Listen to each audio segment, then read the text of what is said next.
Hello दोस्तों, क्या हाल है। आज तारीख है 29 जून 2025, दिन रविवार, आषाढ़ माह के शुक्ल पक्ष की चतुर्थी तिथि है। चलिए अब बात करते हैं आज के मुख्य समाचार में। देखिए देश भर, उत्तर प्रदेश, उत्तराखंड की मुख्य खबरें। देखिए दोस्तों, आज के दिन को राष्ट्रीय सांख्यिकी दिवस हर साल 29 जून को मनाया जाता है। ये दिवस महान सांख्यिकीविद प्रोफेसर प्रशांत चंद्र महालनोबिस जी की जयंती के रूप में मनाया जाता है। इस दिन का उद्देश्य सांख्यिकी के महत्व को जनसामान्य तक पहुंचाना है। इसकी शुरुआत भारत सरकार ने वर्ष 2007 में की थी। हर साल इस दिन के लिए एक विशेष विषय निर्धारित किया जाता है। आइए नजर डालते हैं आज की सबसे बड़ी और खास खबरों पर।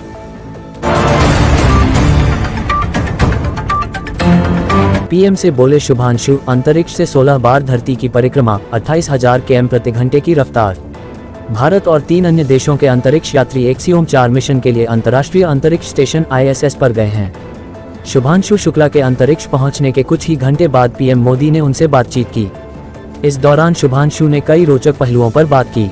उन्होंने बताया कि अंतरिक्ष में आने के बाद वे 16 बार धरती की परिक्रमा कर रहे हैं। इस दौरान गति लगभग 28,000 किलोमीटर प्रति घंटे है। रफ्तार के अलावा शुभांशु ने प्रधानमंत्री को ये भी बताया कि उन्हें अंतरिक्ष आने के बाद धरती का नज़ारा कैसा दिखा।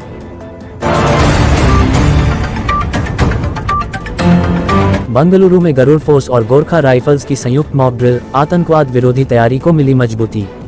बंगलुरु में आतंकवाद विरोधी तैयारियों को मजबूत करने के लिए कर्नाटक राज्य पुलिस के आतंकवाद विरोधी टास्क फोर्स गरुड़ फोर्स और भारतीय सेना की 4/8 गोरखा राइफल्स ने एक संयुक्त मॉक ड्रिल का आयोजन किया। इस अभ्यास का उद्देश्य आतंकवादी खतरों के प्रति बहु एजेंसी प्रतिक्रिया को सामंजस्यपूर्ण, संगठित और समन्वित बनाना था।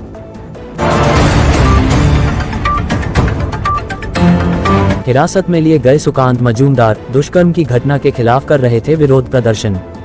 केंद्रीय मंत्री और पश्चिम बंगाल भाजपा अध्यक्ष सुकांत मजूमदार को शनिवार को हिरासत में लिया गया। वह कोलकाता के साउथ कलकत्ता लॉ कॉलेज में कथित दुष्कर्म की घटना के खिलाफ विरोध प्रदर्शन कर रहे थे। यह विरोध प्रदर्शन भाजपा की ओर से कोलकाता के गरियाहाट क्रॉसिंग पर आयोजित किया गया था। भाजपा कार्यकर्ता पार्टी के झंडे लहराते हुए पुलिस की बैरिकेडिंग को पार करने की कोशिश कर रहे थे, जिन्हें पुलिसकर्मियों ने रोक दिया।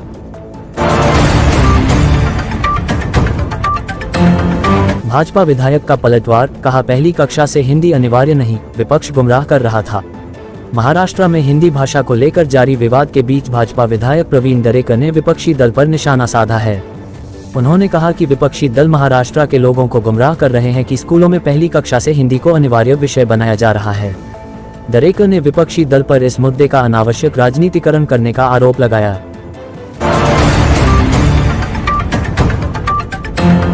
जम्मू कश्मीर में ईडी की कार्रवाई, जमीन की स्वीकृत सीमा से परे खड़े कर दिए गए अवैध होटल और रिजॉर्ट। ईडी की जांच में पता चला है कि hotel pine heritage, hotel dreamland और होटल शाही संतूर का निर्माण पीडीए द्वारा स्वीकृत सीमा से बाहर किया गया था। होटलों ने स्वीकृत सीमा से परे अवैध निर्माण किया था, जबकि उसी का उपयोग करके राजस्व अर्जित किया था।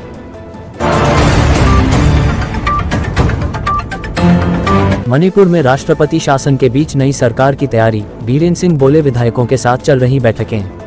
मणिपुर में राष्ट्रपति शासन के बीच नई सरकार बनाने की तैयारियां तेज हो गई हैं। पूर्व मुख्यमंत्री एन बीरेन्द्र सिंह ने कहा कि राज्य में जल्द ही नई लोकप्रिय सरकार बनेगी। उन्होंने ये भी बताया कि इसे लेकर विधायकों के साथ नियमित बैठकें चल रही हैं।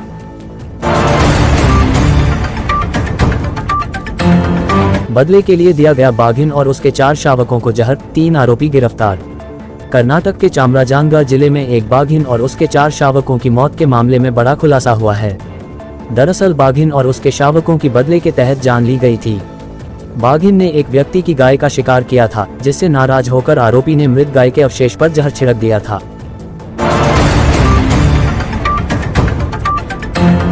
अब खबरें उत्तर प्रदेश से। उत्तर प्रदेश की आज की सबसे बड़ी खबर बारिश को लेकर रही। शनिवार सुबह से ही 35 जिलों में रुक रुक कर बारिश हो रही है। लखनऊ समेत 35 शहरों में बारिश, महोबा में पुल डूबा, सहारनपुर में क्रेन बही, बिजली गिरने से 5 की मौत। यूपी में एक बार फिर मानसून सक्रिय हो गया है। शनिवार को लखनऊ, वाराणसी, अलीगढ़ समेत 35 शहरों में रुक रुक कर बारिश हो रही है। चित्रकूट, सहारनपुर, महोबा में बाढ़ जैसे हालात बन गए हैं। चित्रकूट में मंदाकिनी नदी उफना गई है। सहारनपुर के 10 गांवों में बरसाती नदी का पानी घुस गया है, जिससे 6 से ज्यादा कच्चे मकान गिर गए।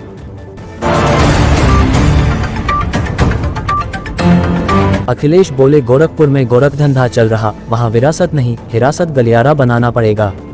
अखिलेश यादव ने कहा गोरखपुर के लोग जानते हैं कि वहां गोरखधंधा चल रहा है। अगर गोरखपुर की सच्चाई सामने आ जाए तो वहां विरासत का नहीं हिरासत का गलियारा बनाना पड़ेगा। गलियारे में मुआवजा सहमति से नहीं बल्कि बाजार मूल्य के अनुसार दिया जाना चाहिए।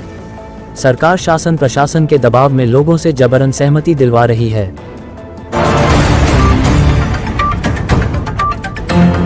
इटावा में ब्राह्मण महिला टीचर को नौकरी से निकाला, पीड़ित बोली यादवों ने धमकाया, प्रबंधक ने नहीं सुनी। इटावा में एक ब्राह्मण महिला टीचर को स्कूल प्रबंधक ने नौकरी से निकाल दिया। महिला टीचर उसी दांदरपुर गांव की रहने वाली है, जहां 21 जून को यादव कथावाचक की पिटाई हुई थी। महिला का आरोप है कि यादव बिरादरी के कुछ युवकों ने उसकी चोटी काटने की धमकी दी। उसने यह बात जब स्कूल प्रबंधक को बताई तो उन्होंने नौकरी से बाहर कर दिया।